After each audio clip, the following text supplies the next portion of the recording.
Hi, everyone. Welcome to the Shifting Gears to Cyberspace Learning webinar. My name is Bobby Claudio, and I will be your moderator for this session. Let me just remind you that this session will be recorded. Now, before we start our fun in learning, let's have a quick check-in. Could you please say hi and shout out what organization you are from using the chat box? Just click on the chat button below your screen. Okay, let me just pull up my chat box so I can see. All right, so there are people from PUP Manila, people from Cavite, from Pasig, Baguio, from Lingayen, from Makati. So it's a very good turnout. People from Batangas, from CEU Manila. Thank you for joining us. Welcome, everyone. I'd also like to greet everyone who is watching us live in Facebook. Thank you for joining us as well. Okay, so please make sure that if you have any questions later, to put them in our Q&A portion, which I will be discussing in a bit. Okay, it's a great turnout, and thank you so much for joining us. Now, before we proceed, let us introduce our company. All right. So who is Trend Micro? Trend Micro is a cyber for more than 30 years, leading the market with continuous innovations in virtualization, cloud, artificial intelligence, and IoT. Trend Micro has customers across the top Fortune 500 companies, including 8 of the top 10 global Fortune 500. We are made up of more than 6,700 trenders who are passionate about making the world a safer and better place for everyone. And now for some reminders for our webinar. So here are the tools you can use to communicate with us. You'll see both the chat and the Q&A buttons at the bottom of your screen. As I mentioned earlier, the Q&A buttons are there for you to put your questions, which you can type in at any time. Please use the chat section if you need to send us any feedback during the webinar. And again, you can put in all your questions in the Q&A portion throughout the webinar, but in order to maintain and manage our limited time, they will be answered at the end. Basic questions will be answered via chat, and others will be answered live during the Q&A later. So the raise the hand option will not be needed. Kindly include the slide number in your questions so we can reply to them faster. And for those who are in the watching from Facebook, you can also type in your questions and we will do our best to address them later throughout the day. Okay. We'll also use the upvote feature of Zoom. If you have the same question, just click on the like button. The questions with the most number of likes will be prioritized during the Q&A portion. You may also add more details to the question by using the comment button as well. A polling question will be posted from time to time, and a separate window will pop up to show the poll. Select your answer from the list and then click Submit. The results of the poll will be shown after, and just click Close when you're done viewing the results. At the end of the webinar, you will automatically be routed to a survey form. Please take time to answer this short survey because your feedback is very valuable to us and will help us improve our succeeding webinars. And as a reminder, also, especially those who are asking or inquiring about the certificate of attendance will be given if you answer the survey, and you will get it 1 week after the session. So it's very vital that you answer the survey to be able to get your certificate of attendance. Access to the recording of this session, key takeaways, and succeeding webinar schedules will be announced in our Facebook pages at Trend Micro Careers Philippines and Click Right PH. That's at Trend Micro Careers Philippines and Click Right PH. You can also send us a message if you want to request a topic if you want us to cover in our next webinar. So please like and follow our pages. Just a friendly reminder to everyone that all materials and presentations are owned by Trend Micro Incorporated and are subject to copyright. All right, so now it's time to meet our speaker. So our speaker for this morning, Alu Urbano, is my teammate, and she has a bachelor's degree in psychology from the University of the Philippines. She is a certified facilitator and a training consultant. Prior to Trend, she had more than a decade of experience in the BPO and IT industry with expertise in training and development, quality assurance, project management, coaching, and counseling.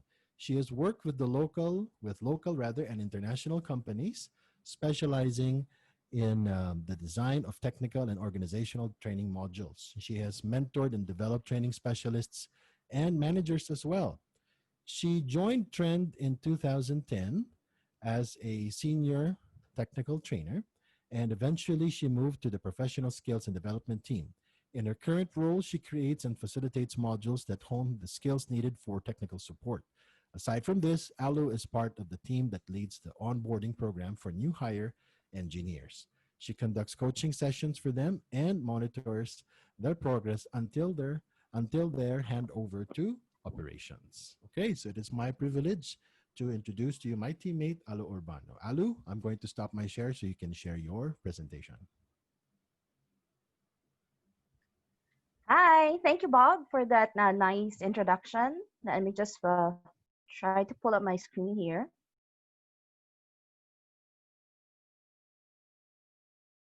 Can you see it now? The title page? Yes, we can. Okay, perfect. So I'm happy to be here today and share with my fellow educators my journey to teaching in cyberspace.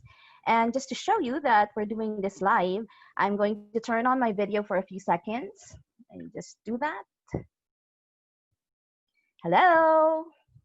So welcome everyone to those who joined us in Zoom and to those who are watching us live in Facebook. So welcome, and I hope you learned something new today. All right, I'll turn this off now so we could conserve our bandwidth.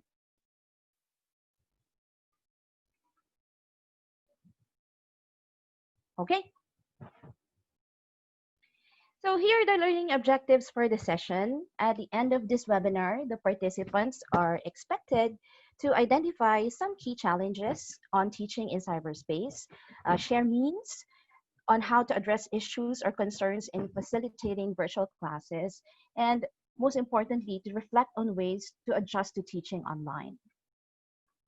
So how it all started for me, I've been a trainer for a long time, but my experience facilitating virtual training is very limited. So that's why 2020 is a pretty challenging year for me. And I want to know if you guys could relate. So let's have a quick poll. So the question on the poll is, how do you feel when you learn that you need to, or you will be teaching virtual classes? So were you excited? Were you nervous? Were you overwhelmed? Did you have mixed feelings? So you should be seeing the pop-up window now in your screen. So please select and submit your answer. While they're doing that, how about you, Bobby? Yours was a funny story, right? Because Yes, it was your first day with Trend, and then you had to shift to virtual training and work from that's home right. right away. So what happened to me was my first day was the day before the lockdown, and Right. right after my orientation, our training director told me that we needed to work from home. So Right. in terms of what I felt, in especially when I was going to to handle my first virtual class, I had mixed emotions, mixed feelings Mm-hmm. because Mm-hmm. I was excited, I was nervous, also overwhelmed because it's the first time I was going to do this type of training. But Mm-hmm. it paid off really well, and I've been enjoying it ever since. That's good. That's good to hear. Let's check what our participants felt. Okay, so based from the results, Bobby, so I think most of them also have mixed feelings about teaching online. So same here, right? So like what you were saying earlier, March 10th, okay, was the first day of our work from home, and that was the time that we had to shift to virtual training. So I remember, like what you said, our training director calling an emergency meeting to announce that we're working from home the following day because of the pandemic. And all training should be shifted immediately to virtual. So first thing that came to my mind is, can I pull this off? How do I prepare my trainees? What will be my setup at home? Because right then I didn't have any prepared workspace. Then I was also asking myself, what will be my training strategy? How do I continue where we left off? So then I remembered this tenet of Trend Micro's company values, which is dare to fail. Okay. So so I kept that in mind and I said, okay, let's do this anyway. What could go wrong? I'd still be seeing my participants. The platform would just be different. And maybe I could just wing it. Anyway, I had the experience. Well, the following day, needless to say, I committed my first mistake the moment I started my class because I treated it as if it was face to face, and I was wrong. The platform made all the difference. First, I didn't see them all. So some of the trainees couldn't turn on their videos because of a poor internet connection, and I've never been so tired during a lecture. There was no exchange of energy that you usually experience in live classrooms, and the participants were distracted half the time while you're trying hard to sustain your enthusiasm. So even the simple practice of raising hands or checking for understanding was really difficult. So I said to myself when I got home, this can't be the case all the time because my hair would turn all white before the year is over. So I said I needed to step back and plan ahead. And the first thing that I did, and the first step, was to list down the challenges I could experience or experienced in cyberspace learning. Okay. And I want to check the opinion of our viewers or our participants about this. Okay, so let's have another poll. And the question here is, what do you think is your biggest challenge in facilitating virtual classes? So you have options there like keeping participants engaged, how to evaluate my students, connectivity, issues like use or availability of gadgets, the internet, or others. You could type in the chat box if it's not listed on the options. So while they're answering, what would be your choice here, Bob?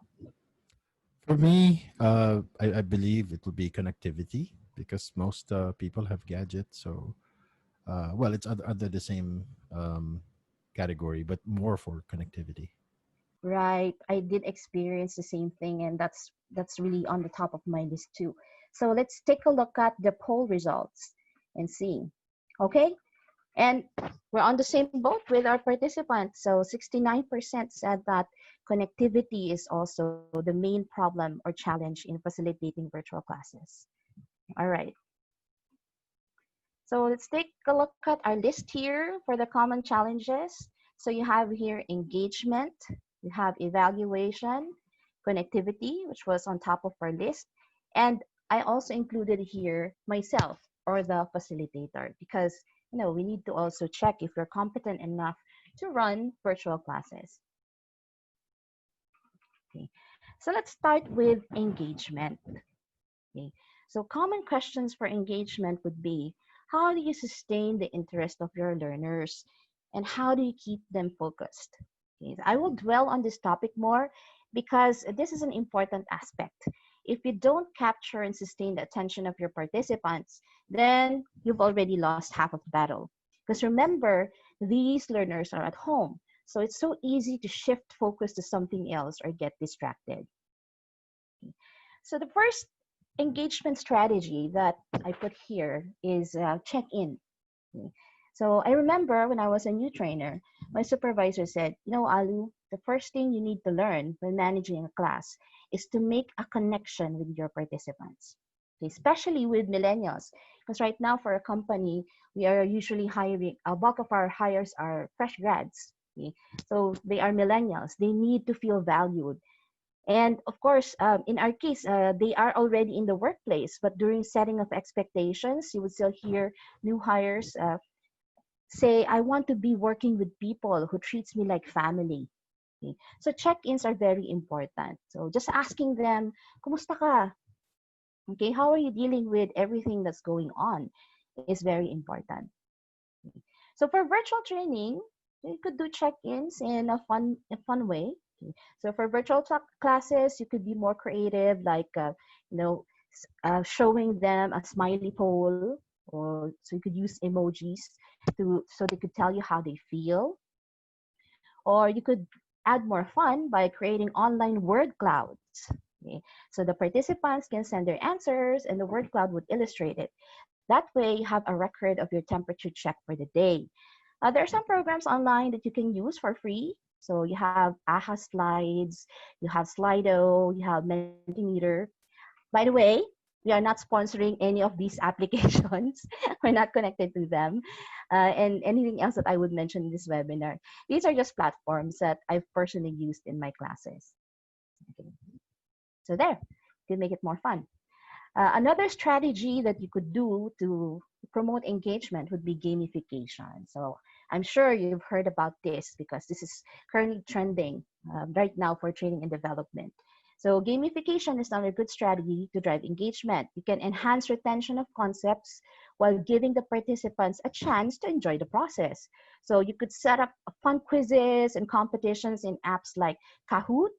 Okay, all trenders love Kahoot. Okay. You can also use Poll Everywhere and WooClap. And yes, all these apps have free trial and are compatible with different devices. So the interface for these applications are user friendly. Even first-time users can easily create activities. So you could use these games as a means to also insert rewards and recognitions to your classes, which is proven to be more effective, an effective means to drive good behavior. Okay, we are doing this webinar in Zoom, so I will discuss maximizing Zoom features as an engagement strategy. Okay. So please take note that I've tested these features using a paid account. So I'm assuming for those who are joining us in Zoom right now, you have access to these features too. Okay. And all these features can be enabled under your meeting settings. Okay. The first feature that you could use is the whiteboard. Okay. So imagine this is a replacement of your Blackboard in class. So you could use the space for illustration. And enabling this is very easy. You just select under Share Screen, okay, the option for the whiteboard. And you could even see the names. Beside what your students wrote. Okay. So for all you need to do is to make sure that you enable the participant annotation and share names of annotators. Okay, so you could watch who's the one writing on the board. Another feature in Zoom is the breakout rooms. So breakout rooms allows you to divide your class into smaller groups or small meetings. This is perfect for group activities wherein they need to accomplish a task as a team. So for example, they could work on a case study, they could do a group report or solve a problem together. Okay. Or you could create several breakout rooms and assign participants to each room. So you could assign them automatically or you could assign them manually. In breakout rooms, the other participants can only interact with people in the same room. So they cannot be heard by other groups in different breakout rooms. But as the host, you can come in and out of the breakout rooms, check on your students, or you could even broadcast a message to everyone. So if you could see this field at the bottom, okay, there's a box here for broadcast. So you could send in message to everyone. When the time's up for the activity, you could close all the rooms and bring them back together to the main session. When everyone is back, you could ask the class to present outputs. Okay, another feature that you could enable in Zoom would be the nonverbal comments. Okay, so this is also an effective way to communicate with your participants, especially if they're having audio problems, video problems. So once enabled, the users can click on the participant's icon, okay, and they could now see the comments. So there's the usual yes or no answer. So participants can even ask the facilitator to go slower or go faster. So you could control the pace of the class. They can also submit reactions like thumbs up, thumbs down, or clap. Okay. So for breaks, they could use the coffee cup and clock icons. So you know not to call on them when they are in restroom breaks. Because remember, they are allowed also to use the restroom. Now, what's good about using these nonverbal comments is that it shows you a tally of how many participants have the same reaction. So as a facilitator, that would help you manage the class better. So if you could see the screen here, you can see how many people answered yes or no or have other reactions.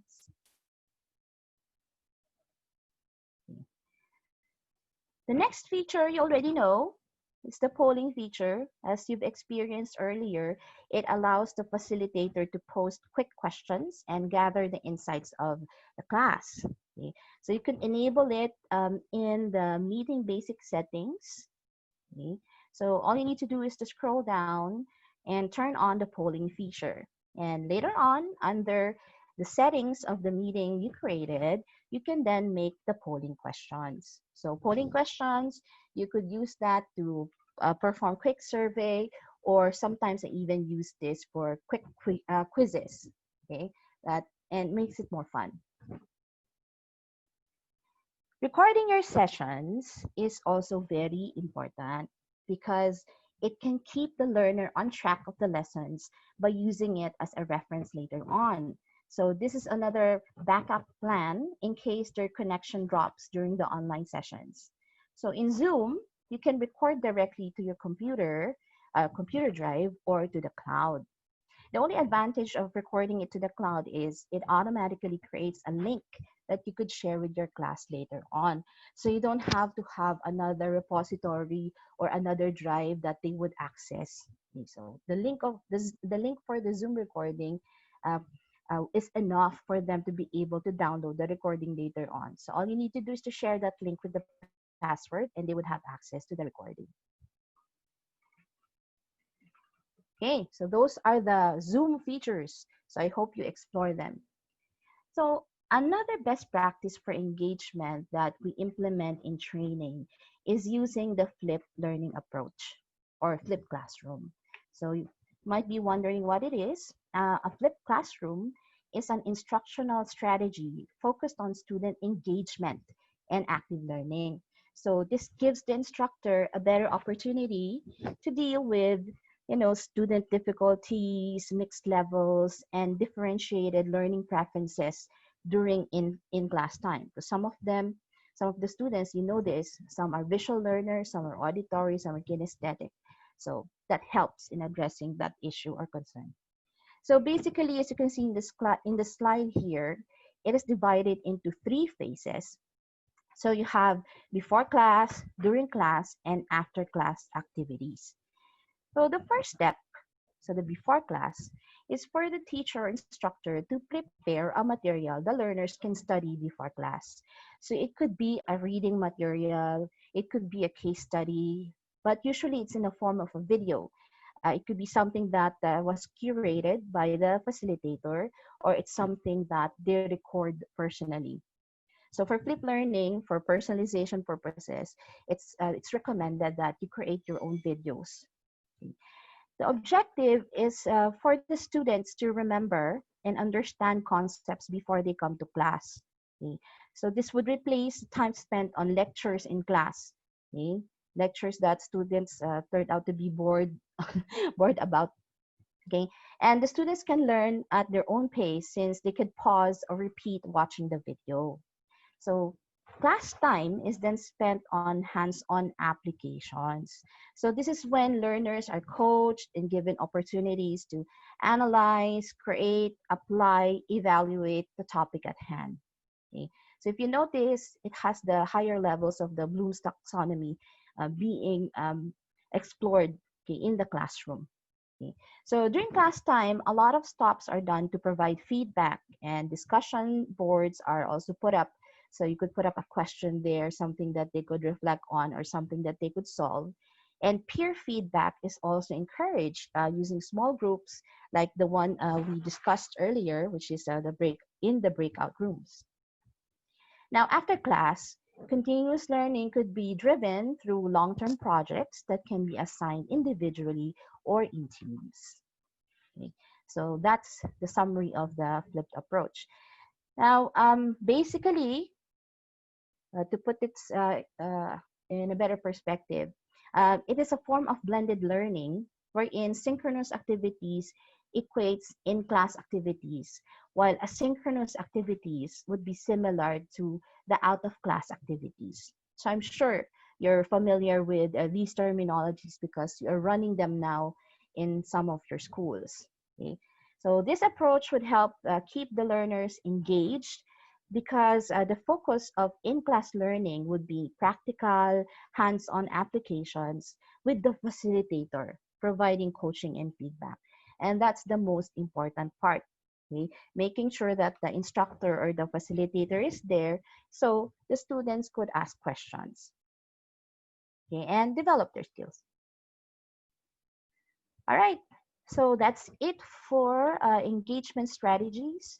Those are the things that I could share based from my personal experience. We can move on to evaluation. So questions for evaluation that you could ask could be, how do you know if the students are learning? Okay. What measurements can you set in place? Okay. So having said that, let's have a quick poll again. So in this poll, the question is, in facilitating virtual classes, would you say that the time you spend creating learner evaluations increased or decreased?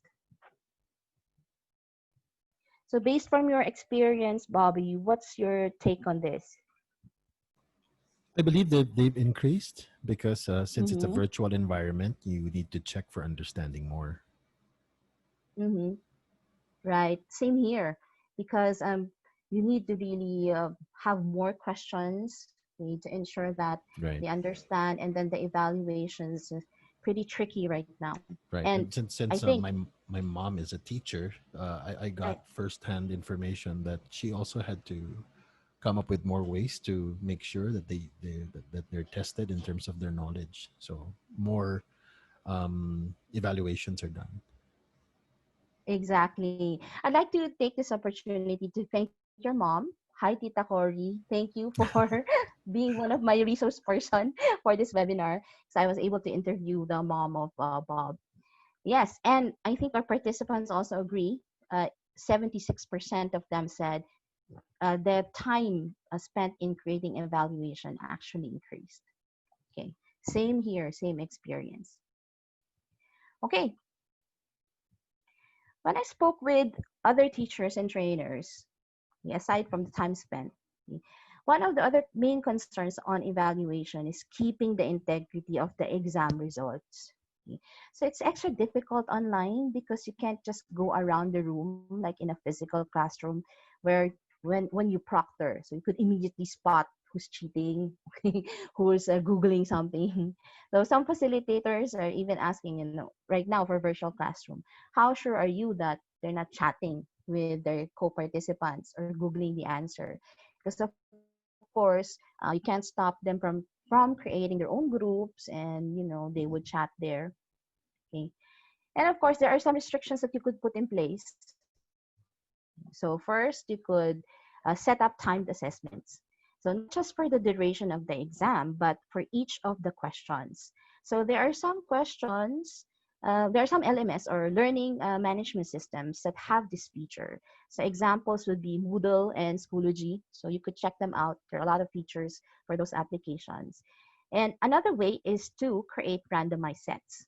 Okay. So you could have a pool of questions and opt to present them in different sets per student. Okay. Again, in different learning management systems, you could do that. You could do automatic random sets. Could be that the questions are the one that's in random, or the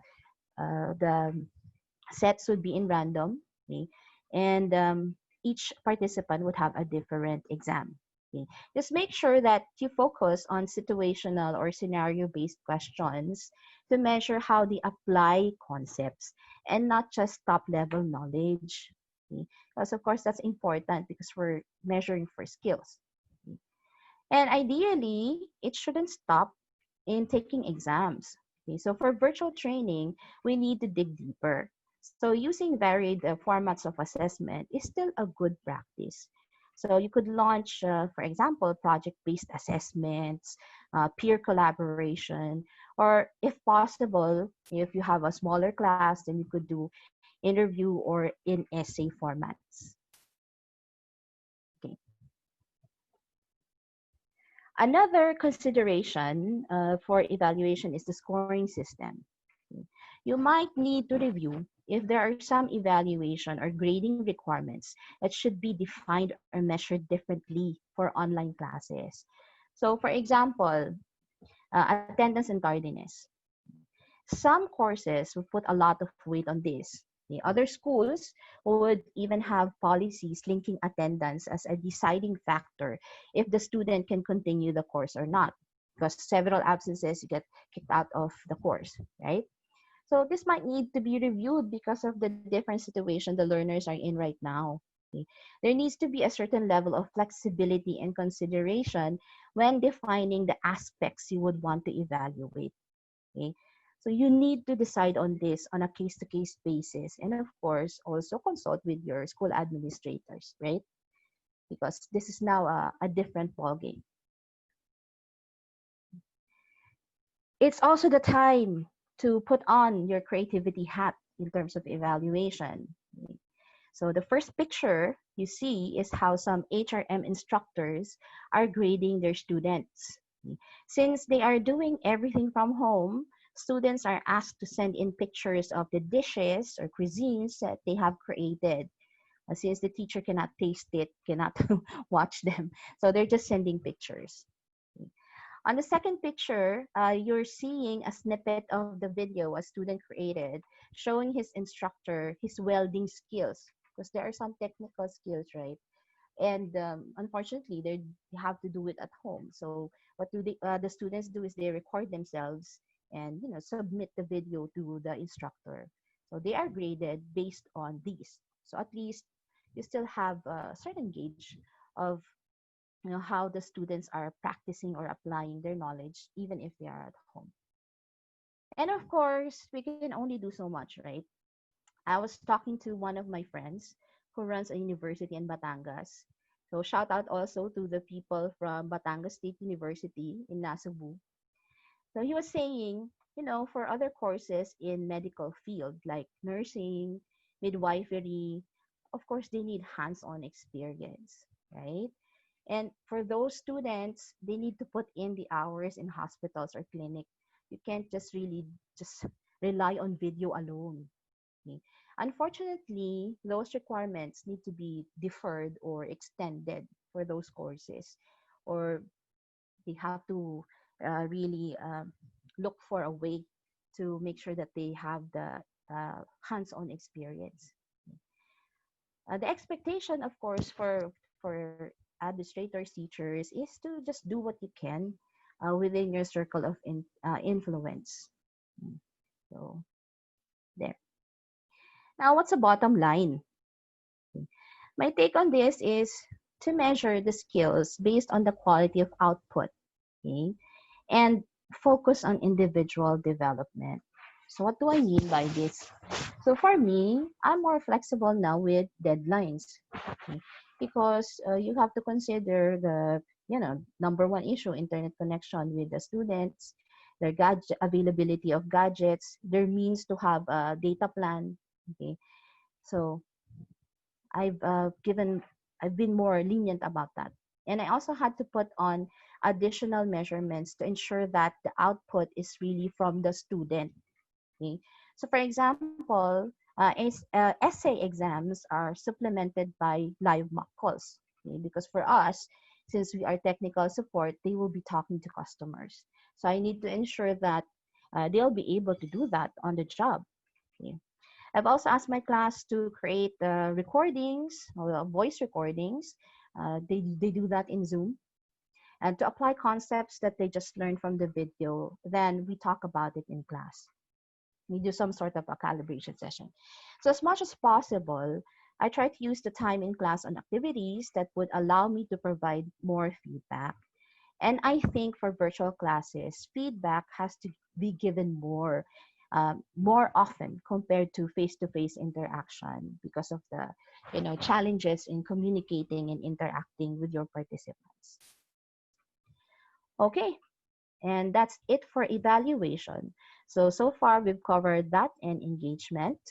But before we move on to the next challenge, which is connectivity, everyone is talking about, let's have another poll. And this time, I want to ask this question. What are you most concerned about in terms of the technical aspects in facilitating virtual classes? So some of you already mentioned this before, poor internet connection. But how about issues wherein students don't have gadgets or they have low-tech gadgets, or maybe some of you have cyber security concerns? So we want to hear, based on this poll, what you think.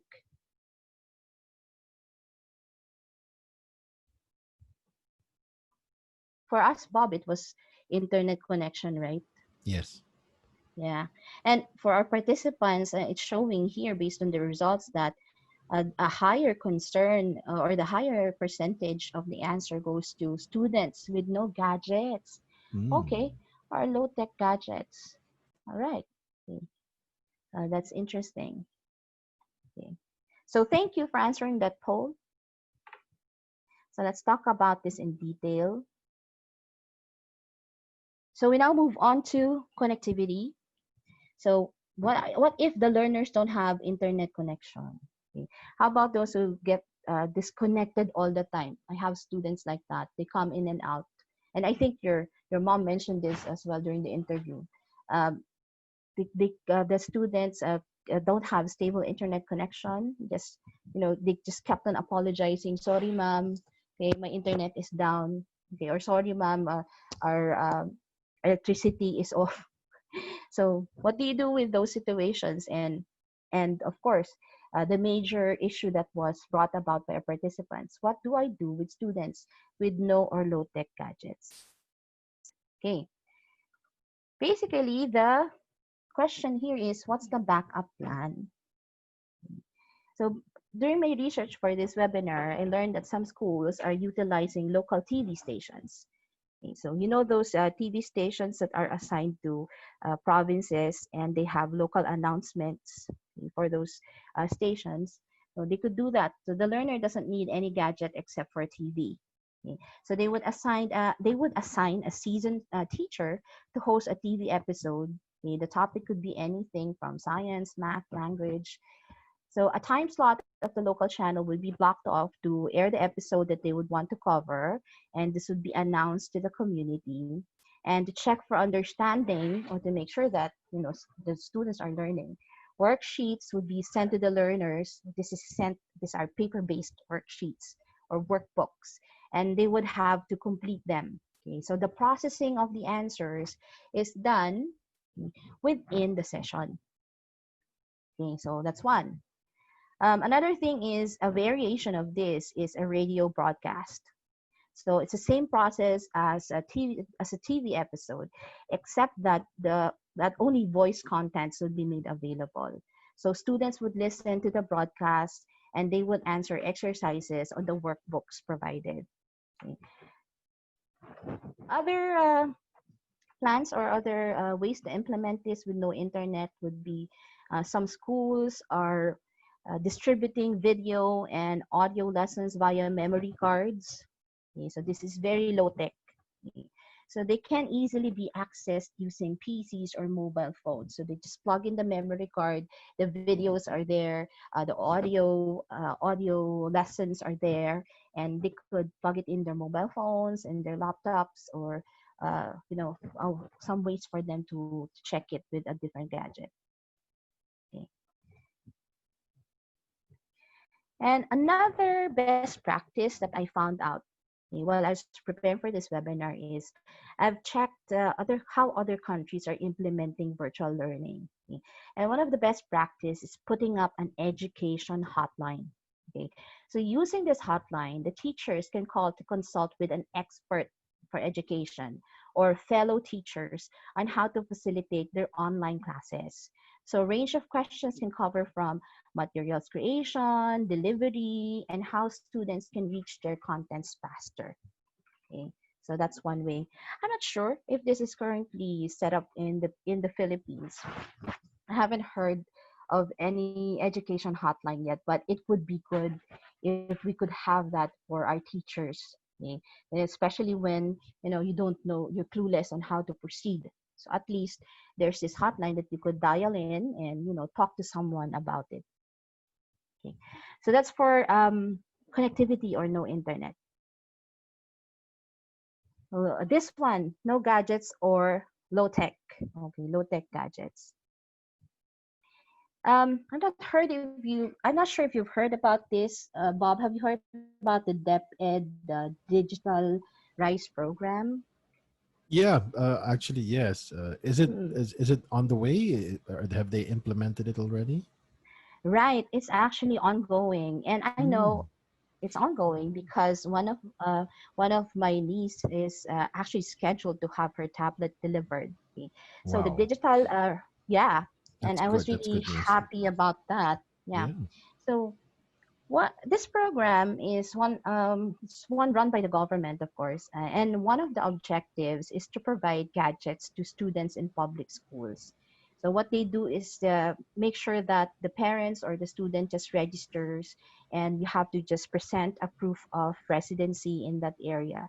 So for us, Hmm. we're in Quezon City, and then the parents would shoulder the delivery via Grab or Lala Move. There's also an option to go to the school, but we didn't want that because of social distancing, Right, you'll be right. exposed. Yeah, so they're using the Grab or delivery service, and that's good because in virtual environments you really need to have a gadget. Now, in instances that the student cannot really get a hold of one, okay, so some schools are just doing the traditional paper-based offline learning, okay, which is hard because, of course, the quality of learning is not the same as having an instructor that you can communicate with. Okay, so it's really important that you have access to technology.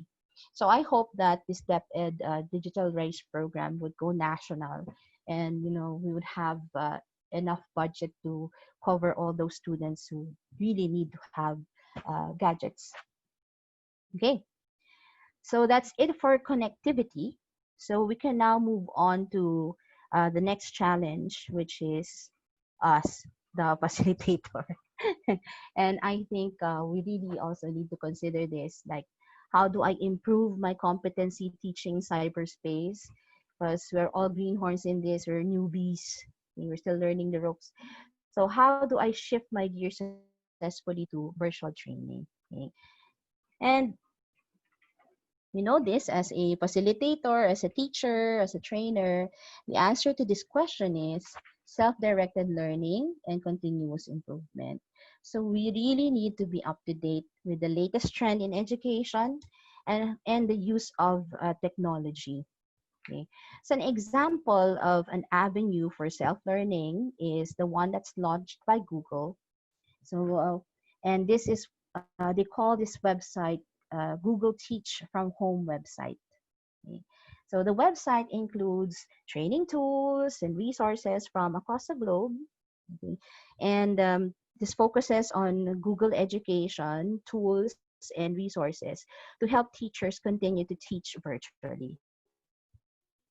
So the platform helps teachers make decisions about teaching video from home, or video or without video, and how to make distance learning accessible to all. And then, of course, part of that would be keeping the students engaged and how to keep them in touch with other teachers.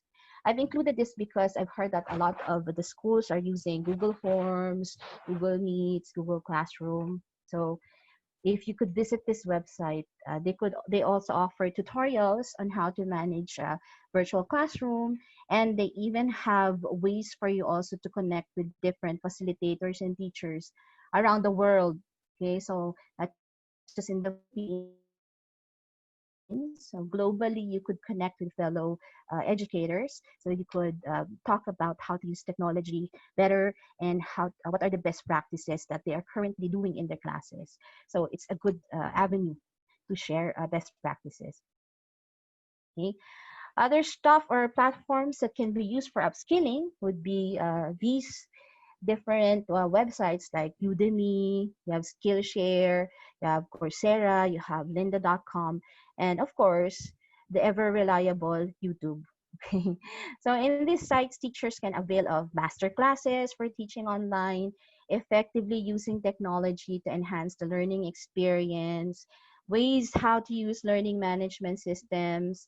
All of these are essential tools needed to facilitate online learning. So you could explore those websites. And some of these also have trial versions. So you could explore them for free. Now, the last question is, how do I shift my gears successfully? Well, to be honest, there's really no prescribed playbook in facilitating virtual classes. So there's no recipe. Mm. So especially during the pandemic, it's really a case-to-case basis. And I think the key here is compassionate teaching. So as much as possible, let's try to use the learner's perspective. So when providing materials, consider how the students can access it. Is it a big file that would be hard to download, or do they need to stream it? Okay, because if they need to stream it, then they would need to have like a good data plan, and that's expensive. Okay, is it simple enough to understand? Because remember, some of the activities are asynchronous, so meaning that have to do this on their own, and based on the results for IELTS. Okay, Filipinos, we are not so good in reading. Okay, so consider that. So the lowest scores that we get for IELTS is actually in reading. So make sure that you have simple enough instructions, and you put pictures or illustrations or for better understanding. And most importantly, I hope that you are available also. Even those times that they are offline, the teacher would be available for consult. Okay. And for course requirements, how long would the student really spend on it? On paper, it's good because as you can see on the schedule, 4 hours are allotted for virtual classes per day. Okay, so it seems good on paper. But in actuality, the students are overloaded with assignments that they are spending more than 10 hours a day to complete everything. Okay, so that's actually defeating the purpose, right, of limiting the screen time for virtual training, but then bombarding the students with a lot of requirements or assignments. Okay, so time to also reevaluate that. Let's also revisit some requirements like using virtual backgrounds in class. Okay, some of these are just the nitty gritty of video conference call. They don't need to be in virtual backgrounds because to be in virtual background, this would require high specs in their laptops and compatibility with that application. Okay, so let's try to avoid requiring that. And talking about compatibility, when you're using your apps or systems, your learning management systems, please make sure that you utilize features that are also easily compatible with a lot of technologies or gadgets. Okay, baka naman higher operating system yung kailangan. Okay, so students will not be able to utilize those features, and they will just be frustrated and not do the work. Okay, and that's what we want to avoid. Okay, other impossible requirements like grooming. Please make sure to have clean haircut, clean cut on video calls. Okay, so ma'ams or the parlors and the barbershops are closed, so maybe the students can't get those haircuts. Okay, so let's just be considerate. Okay, and lastly, and this is something that I would leave you with later on. Okay, remember why you started. To shift your gear successfully, remember why you started. Why did you become a teacher or a trainer? Mahirap, di ba? It will challenge you in all aspects. Mentally, physically, psychologically, minsan financially pa. Okay? Because, you're dealing with students. So that's why they say it's more of a vocation than a job. Okay? It's a calling. Now, the question is, how far are you willing to go to help those students who want to learn despite these dire circumstances? Okay? What lengths are you willing to go to? So you could choose to be that kind of teacher who's only after compliance, no concern for the students. Okay? You give them the requirements, bahala na sila.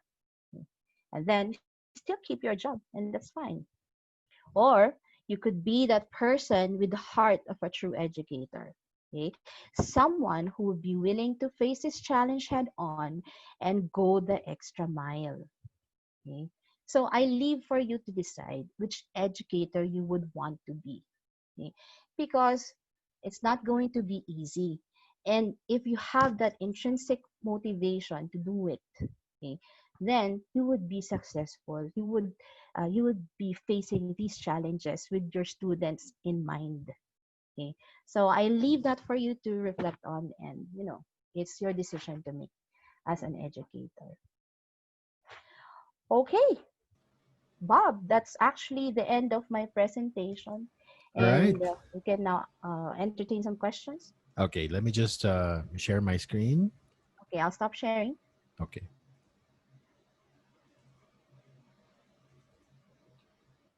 Okay. So, Alu, thank you very much for this very successful webinar and congratulations. I've been looking at the chat and people are very appreciative of this webinar. They're saying thank you. It's very timely. They learned a lot. And, coming from a family of educators, this is very timely. It's going to be very helpful for everyone. Mm, And again, great presentation. Very, very good. Okay, so we thank still you. have I'm glad around, to hear that. yeah, you should see the comments. They're very happy with your presentation. So we have about 10 minutes but for our Q&A. But before we continue, I just want to make it very clear that we are not promoting Zoom, okay? Because people might get the idea that we are, but we're not promoting Zoom. It's just that that's what we're using right now. All right, so let's Yeah. start with the right.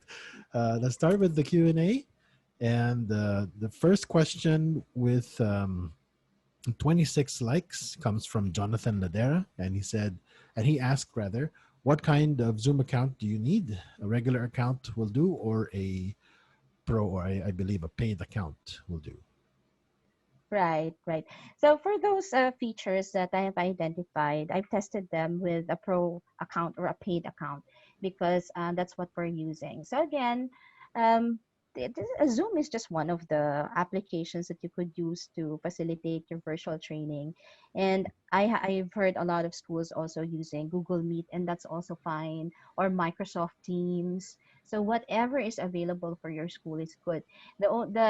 My main point here is for you to explore the features of the applications that you have, because when we started virtual training, I didn't know that Zoom had those features. Okay, I didn't know about breakout rooms, and it turned out that it was something that very useful in class. So the Mhm. point here is just to make sure you take a look at your application that you're using right now and check what other features could you utilize in class. And just to add to that, actually, Alo, there are a lot of very helpful YouTube videos on how to Right. use the application. So, and Mhm. they're done by teachers as well. So Yes, they'll make it very easy for educators to follow the instructions. exactly. Yeah, that's what my mom did as well. So, Mm. okay. So our next question, thank you, Alu, for answering that. The next question is coming from Ronalyn Joy Mercado. In your opinion, po, what is the best approach or what specific platform in teaching nowadays? Thank you. Okay. So when you say, I think the question here is, well, in terms of teaching methodology, what really works for us is the flip training approach. Because you could really drive engagement through flip by shifting the lecture part out of class. Okay, Right. the only tricky part there is to make sure that the videos that you have curated, or the videos that you have filmed yourself, okay, is totally in sync with your topic. Okay, so you have to make sure that the concepts that they've learned and the application part in the classroom, the practical exercises and activities in the classroom are Mhm. in sync. So, for example, you gave the students a video about how to effectively communicate with customers. Okay. Then, of course, they will learn the concepts, frameworks on how to do that using the video that you provided to them outside class. And then when you come to the classroom, that's practice time. So that's when you ask them, okay, pretend that I'm the customer. This is the situation. How do you use then the techniques that you've learned from the video to communicate well with me? It has to be really in sync. Okay, that's the tricky part. Now, in terms of platform, when you're talking about technology, right now for Trend, we're actually using Zoom, and it has worked well for us. So I hope I answered that question. Thank you, Alu. We have a question from Facebook from Grace Dialimas. What are the rules and Mhm. regulations? What are the rules and regulations must we have in online classes? That's our question. Rules and regulations. What do you mean? I guess Oh, basic rules during online class. okay. You mean etiquette, right? Probably, yeah. Yeah, probably. So we'll interpret it as that. Mm-hmm. So I did this. Well, the first time that I had my virtual class, I didn't have any. I didn't discuss that the house rules or training etiquette for virtual classes, and it turned out I should have. Okay. So of course, there are training etiquette that you should follow. So, for example, in terms of using the mute button. Okay, so when someone's Yes. speaking, everyone else should be on mute. Okay, so make sure that you be respectful, and then you use the nonverbal comments. So when you're outside of the classroom, okay, you use the coffee break. Okay, so something Mm-hmm. like that. What else? I've also in the training etiquette. I've also included that. Let's say, for example, you get dropped. Okay, I've given my mobile number to my students. Okay, because how else will I know what happened to them, right? So, aside from part of the house rules that I put is to make sure that, if you get dropped or disconnected, you text me. Okay, so I'll know that I need to catch you up. Okay, or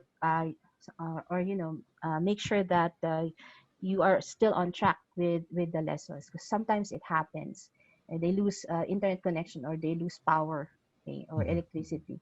So those are some simple etiquettes. And then you could also provide your etiquette in face-to-face interaction, like providing feedback, the usual.